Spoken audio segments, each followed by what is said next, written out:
കൊളോസോസ്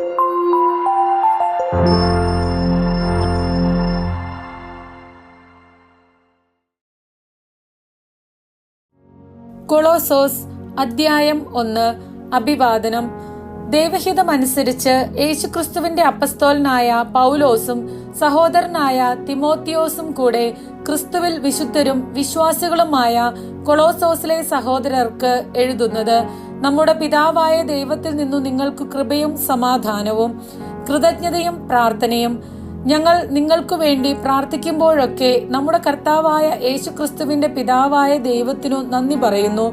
എന്തെന്നാൽ സ്വർഗത്തിൽ നിങ്ങൾക്ക് വേണ്ടി നിക്ഷിപ്തമായിരിക്കുന്ന പ്രത്യാശ മൂലം യേശുക്രിസ്തുവിൽ നിങ്ങൾക്കുള്ള വിശ്വാസത്തെക്കുറിച്ചും നിങ്ങൾക്ക് എല്ലാ വിശുദ്ധരോടുമുള്ള സ്നേഹത്തെക്കുറിച്ചും ഞങ്ങൾ കേട്ടിരിക്കുന്നു. നിങ്ങളോട് അറിയിക്കപ്പെട്ട സുവിശേഷ സത്യത്തിന്റെ വചനത്തിൽ നിന്ന് ഈ പ്രത്യാശയെക്കുറിച്ച് മുമ്പ് തന്നെ നിങ്ങൾ കേട്ടിട്ടുണ്ട്.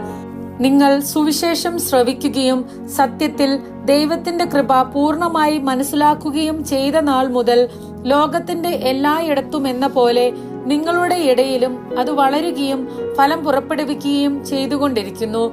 ഞങ്ങളുടെ പ്രിയപ്പെട്ട സഹശുശ്രൂഷകൻ എപ്പഫ്രോസിൽ നിന്നാണല്ലോ നിങ്ങൾ ഇത് ഗ്രഹിച്ചത്. നിങ്ങൾക്ക് വേണ്ടിയുള്ള ക്രിസ്തുവിന്റെ വിശ്വസ്തനായ ശുശ്രൂഷകനാണ് അവൻ. ആത്മാവിലുള്ള നിങ്ങളുടെ സ്നേഹത്തെക്കുറിച്ച് അവൻ ഞങ്ങളോട് പറഞ്ഞിട്ടുണ്ട്. ക്രിസ്തു സൃഷ്ടിയുടെ മകുടം. തന്മൂലം അതേക്കുറിച്ചു കേട്ട നാൾ മുതൽ നിങ്ങൾക്ക് വേണ്ടി പ്രാർത്ഥിക്കുന്നതിൽ നിന്നു ഞങ്ങൾ വിരമിച്ചിട്ടില്ല. നിങ്ങൾ പൂർണ്ണമായ ജ്ഞാനവും ആത്മീയ അറിവും വഴി ദൈവഹിതത്തെക്കുറിച്ചുള്ള ഉൾക്കാഴ്ച കൊണ്ടു നിറയാൻ വേണ്ടിയാണു ഞങ്ങൾ പ്രാർത്ഥിക്കുന്നത്. കർത്താവിന് യോജിച്ചതും അവിടത്തേക്ക് തികച്ചും പ്രീതിജനകവുമായ ജീവിതം നയിക്കാൻ നിങ്ങൾക്ക് ഇടയാകട്ടെ. അതുവഴി നിങ്ങളുടെ എല്ലാ പ്രവൃത്തികളും ഫലദായകമാവുകയും ദൈവത്തെക്കുറിച്ചുള്ള ജ്ഞാനത്തിൽ നിങ്ങൾ അഭിവൃദ്ധിപ്പെടുകയും ചെയ്യും. സന്തോഷത്തോടെ എല്ലാം സഹിക്കുന്നതിനും ക്ഷമിക്കുന്നതിനും അവിടുത്തെ മഹത്വത്തിന്റെ പ്രഭാവത്തിനനുസൃതമായി സർവശക്തിയിലും നിങ്ങൾ ബലം പ്രാപിക്കട്ടെ. പ്രകാശത്തിൽ വിശുദ്ധരോടൊപ്പം പങ്കുചേരാനുള്ള അവകാശത്തിനു നമ്മെ യോഗ്യരാക്കിയ പിതാവിന് കൃതജ്ഞതയർപ്പിക്കുവിൻ. അന്ധകാരത്തിന്റെ ആധിപത്യത്തിൽ നിന്ന് അവിടുന്ന് നമ്മെ വിമോചിപ്പിച്ചു. അവിടുത്തെ പ്രിയപുത്രന്റെ രാജ്യത്തിലേക്കു നമ്മെ ആനയിക്കുകയും ചെയ്തു. അവനിലാണല്ലോ നമുക്ക് രക്ഷയും പാപമോചനവും ലഭിച്ചിരിക്കുന്നത്. അവൻ അദൃശ്യനായ ദൈവത്തിന്റെ പ്രതിരൂപവും എല്ലാ സൃഷ്ടികൾക്കും മുമ്പുള്ള ആദിജാതനുമാണ്. കാരണം അവനിൽ സ്വർഗത്തിലും ഭൂമിയിലുമുള്ള ദൃശ്യവും അദൃശ്യവുമായ എല്ലാ വസ്തുക്കളും സൃഷ്ടിക്കപ്പെട്ടു. സിംഹാസനങ്ങളോ ആധിപത്യങ്ങളോ ശക്തികളോ അധികാരങ്ങളോ എന്തുമാകട്ടെ, എല്ലാം അവനിലൂടെയും അവനു വേണ്ടിയുമാണ് സൃഷ്ടിക്കപ്പെട്ടത്. അവനാണ് എല്ലാറ്റിനും മുമ്പുള്ളവൻ. അവനിൽ സമസ്തവും സ്ഥിതി ചെയ്യുന്നു. അവൻ സഭയാകുന്ന ശരീരത്തിന്റെ ശിരസ്സാണ്. അവൻ എല്ലാറ്റിന്റെയും ആരംഭവും മരിച്ചവരിൽ നിന്നുള്ള ആദ്യജാതനുമാണ്. ഇങ്ങനെ എല്ലാ കാര്യങ്ങളിലും അവൻ പ്രഥമസ്ഥാനീയനായി. എന്തെന്നാൽ അവനിൽ സർവസമ്പൂർണതയും നിവസിക്കണമെന്നു ദൈവം തിരുമനസ്സായി. സ്വർഗത്തിലും ഭൂമിയിലുമുള്ള എല്ലാ വസ്തുക്കളെയും അവനിലൂടെ അവിടുന്ന് തന്നോട് അനുരഞ്ജിപ്പിക്കുകയും അവൻ കുരിശിൽ ചിന്തിയ രക്തം വഴി സമാധാനം സ്ഥാപിക്കുകയും ചെയ്തു. വിശ്വാസ സ്ഥിരത. ഒരിക്കൽ നിങ്ങൾ ദൈവത്തിൽ നിന്ന് അകന്നു ജീവിക്കുന്നവരും ദുഷ്പ്രവർത്തികൾ വഴി മനസ്സിൽ ശത്രുത പുലർത്തുന്നവരുമായിരുന്നു.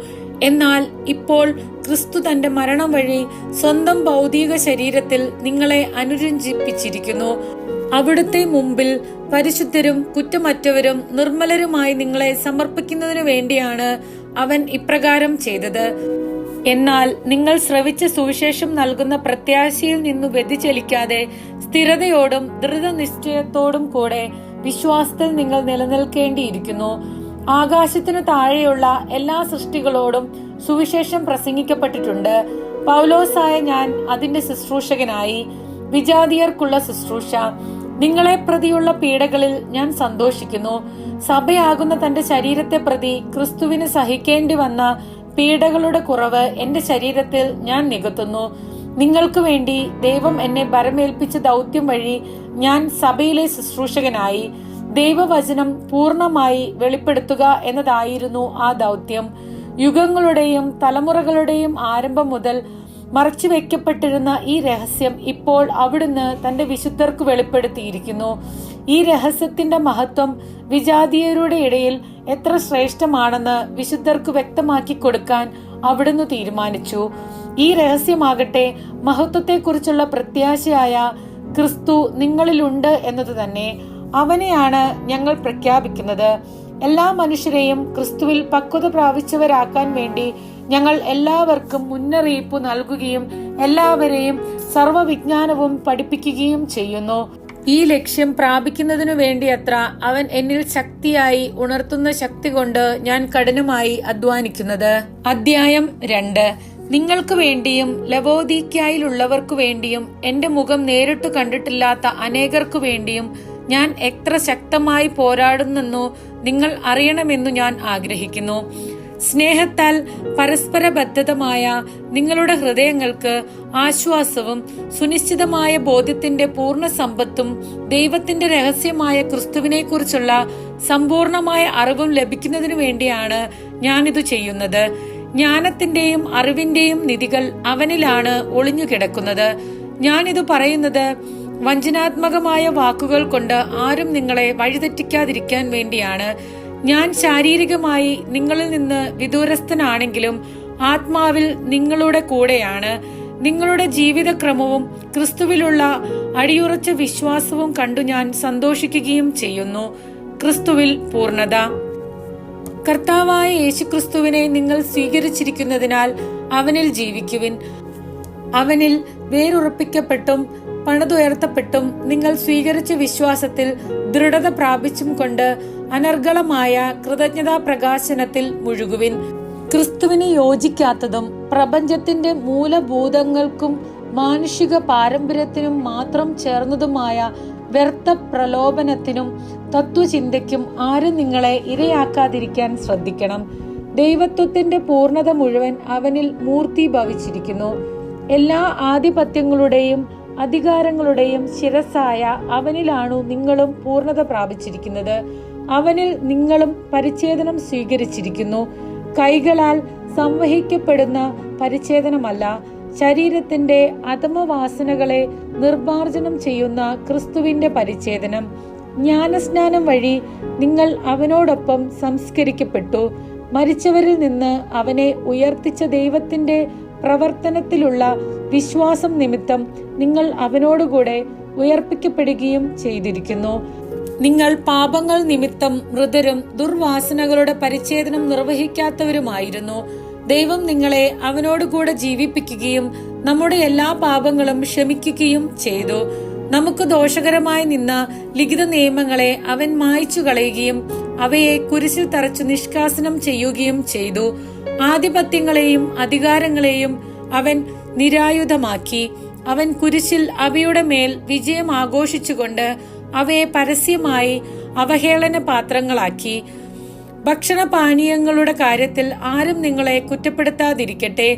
അതുപോലെ തന്നെ ഉത്സവങ്ങളുടെയും അമാവാസിയുടെയും സാപത്തിന്റെയും ആചരണത്തിലും. ഇവയെല്ലാം വരാനിരുന്നവന്റെ വെറും പ്രതിച്ഛായകൾ മാത്രം.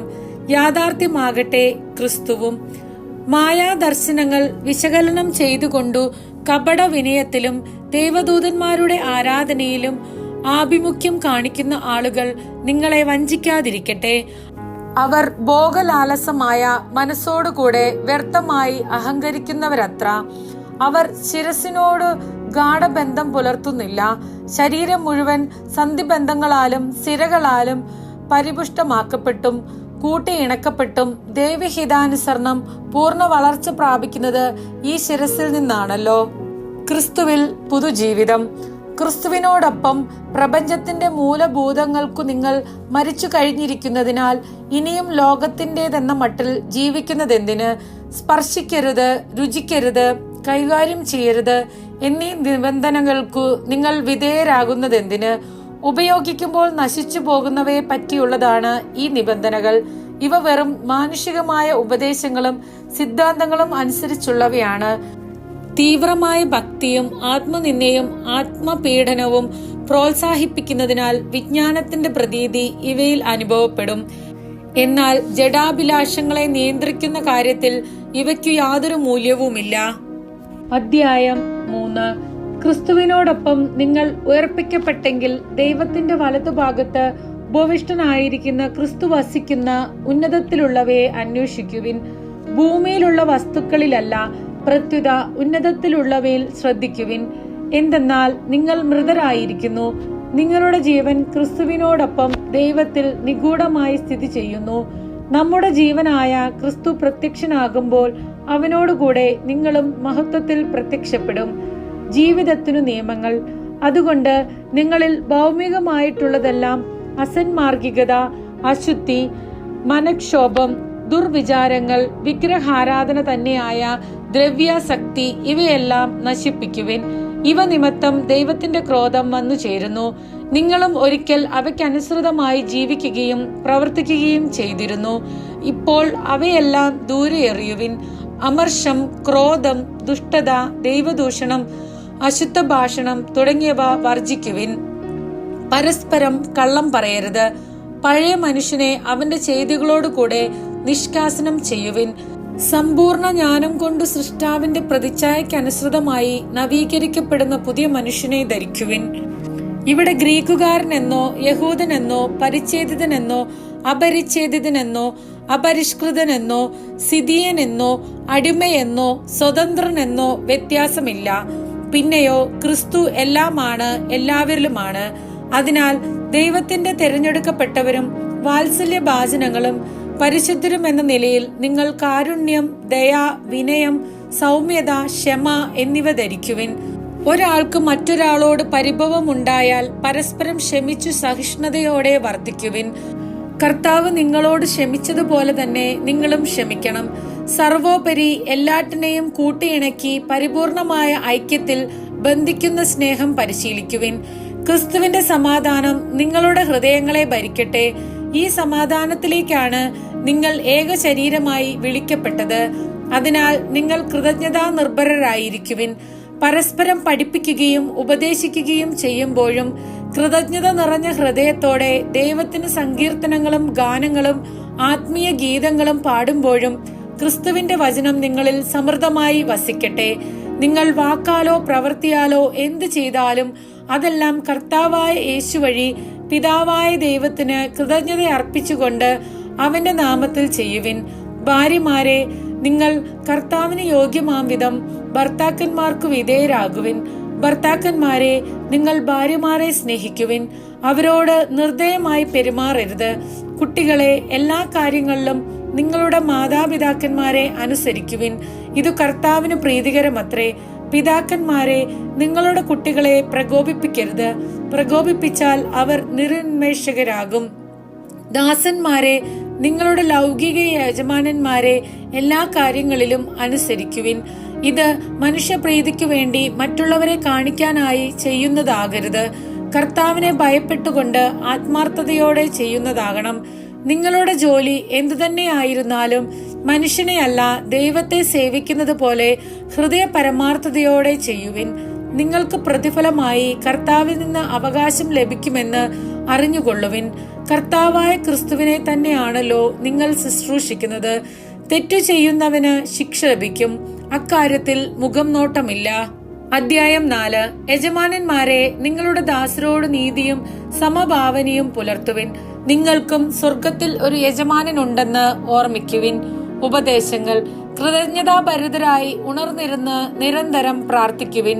ദൈവം വചനത്തിന്റെ കവാടം ഞങ്ങൾക്ക് തുറന്നു തരാനും ഞങ്ങൾ ക്രിസ്തുവിന്റെ രഹസ്യം പ്രഖ്യാപിക്കാനുമായി നിങ്ങൾ ഞങ്ങൾക്കു വേണ്ടിയും പ്രാർത്ഥിക്കണം. ഇതിനായിട്ടാണല്ലോ ഞാൻ ബന്ധനസ്ഥനായിരിക്കുന്നത്. പ്രസംഗിക്കാൻ എനിക്കുള്ള ഉത്തരവാദിത്തമനുസരിച്ച് ആ രഹസ്യം ഞാൻ പ്രസ്പഷ്ടമാക്കാൻ ഇടയാകുന്നതിനു വേണ്ടി നിങ്ങൾ പ്രാർത്ഥിക്കുവിൻ. പുറമെയുള്ളവരോട് നിങ്ങൾ വിവേകപൂർവം വർത്തിക്കുവിൻ. സമയം പൂർണ്ണമായും പ്രയോജനപ്പെടുത്തുക. നിങ്ങളുടെ സംസാരം എപ്പോഴും കരുണാമസൃണവും ഹൃദ്യവുമായിരിക്കട്ടെ. ഓരോരുത്തരോടും എങ്ങനെ മറുപടി പറയണമെന്നു നിങ്ങൾ മനസ്സിലാക്കിയിരിക്കണം. ആശംസകൾ. എന്നെക്കുറിച്ചുള്ള എല്ലാ വിവരങ്ങളും തിക്കിക്കോസ് നിങ്ങളെ അറിയിക്കും. അവൻ എന്റെ വത്സല സഹോദരനും കർത്താവിൽ വിശ്വസ്ത ശുശ്രൂഷകനും സഹസേവകനുമത്രേ. അതിനുവേണ്ടി തന്നെയാണ് അവനെ നിങ്ങളുടെ അടുത്തേക്ക് ഞാൻ അയച്ചത്. അതായത് ഞങ്ങളെ പറ്റിയുള്ള കാര്യങ്ങൾ നിങ്ങളെ അറിയിക്കുന്നതിനും നിങ്ങളുടെ ഹൃദയങ്ങൾക്ക് ആശ്വാസം പകരുന്നതിനും വേണ്ടി നിങ്ങളിൽ നിന്നു തന്നെയുള്ള ഒരാളും അവരോടൊപ്പം വരുന്നുണ്ട്. വിശ്വസ്തനും പ്രിയങ്കരനുമായ സഹോദരൻ ഒനേസിമോസ്. ഇവിടെ നടന്ന എല്ലാ കാര്യങ്ങളെയും കുറിച്ച് അവർ നിങ്ങളെ അറിയിക്കും. എന്റെ കൂട്ടുതടവുകാരനായ അരിസ്താർക്കൂസ് നിങ്ങളെ അഭിവാദനം ചെയ്യുന്നു. അപ്രകാരം തന്നെ ബാർണബാസിന്റെ പിതൃവ്യപുത്രനായ മാർക്കോസും അവനെക്കുറിച്ച് നിങ്ങൾക്ക് നിർദ്ദേശങ്ങൾ ലഭിച്ചിട്ടുണ്ടല്ലോ. അവൻ വരികയാണെങ്കിൽ നിങ്ങൾ അവനെ സ്വാഗതം ചെയ്യണം. യൂസ്തോസ് എന്ന് വിളിക്കപ്പെടുന്ന യേസൂസും നിങ്ങൾക്ക് വന്ദനം പറയുന്നു. ദൈവരാജ്യത്തിനു വേണ്ടി അധ്വാനിക്കുന്ന എന്റെ സഹപ്രവർത്തകരിൽ പരിച്ഛേദനം സ്വീകരിച്ചവർ ഈ 3 പേർ മാത്രമാണ്. ഇവർ എനിക്ക് വലിയ ആശ്വാസമായിരുന്നു. നിങ്ങളിൽ നിന്നുള്ളവനും യേശുക്രിസ്തുവിന്റെ ദാസനുമായ എപ്പഫ്രോസ് നിങ്ങൾക്ക് അഭിവാദനം അർപ്പിക്കുന്നു. ദൈവ തിരുമനസ്സിൽ നിങ്ങൾ പൂർണ്ണമായി ആശ്രയിക്കുന്നതിനും പക്വമതികളായി നിലനിൽക്കുന്നതിനും വേണ്ടി അവൻ തന്റെ പ്രാർത്ഥനകളിൽ താത്പര്യപൂർവം നിങ്ങളെ അനുസ്മരിക്കുന്നതാണ്. നിങ്ങൾക്കു വേണ്ടിയും ലവോദിക്കയിലും ഹിയറോപോളിസിലും ഉള്ളവർക്കു വേണ്ടിയും അവൻ കഠിനമായി അധ്വാനിച്ചിട്ടുണ്ട് എന്നതിനു ഞാൻ സാക്ഷിയാണ്. നമ്മുടെ പ്രിയങ്കരനായ ബിഷഗ്വരൻ ലൂക്കായും ദേമാസും നിങ്ങൾക്ക് വന്ദനം പറയുന്നു. ലവോദിക്കയിലുള്ള സഹോദരർക്കും നിംഫായ്ക്കും അവളുടെ ഭവനത്തിലെ സഭയ്ക്കും എന്റെ ആശംസകൾ. ഈ കത്തു നിങ്ങളുടെ ഇടയിൽ വായിച്ചു കഴിഞ്ഞതിനു ശേഷം ലവോദിക്കയിലുള്ള സഭയിലും വായിക്കണം. അതുപോലെ തന്നെ ലവോദിയക്കാർക്കുള്ള കത്തു നിങ്ങളും വായിക്കണം. കർത്താവിൽ സ്വീകരിച്ചിരിക്കുന്ന ശുശ്രൂഷ നിർവഹിക്കാൻ പരിശ്രമിക്കുക എന്ന് ആർക്കിപ്പോസിനോട് പറയുക. പൗലോസായ ഞാൻ സ്വന്തം കൈകൊണ്ട് തന്നെ ഈ അഭിവാദനം എഴുതുന്നു. എന്റെ ചങ്ങലകൾ നിങ്ങൾ ഓർമ്മിക്കുവിൻ. ദൈവകൃപ നിങ്ങളോടുകൂടെ ഉണ്ടായിരിക്കട്ടെ.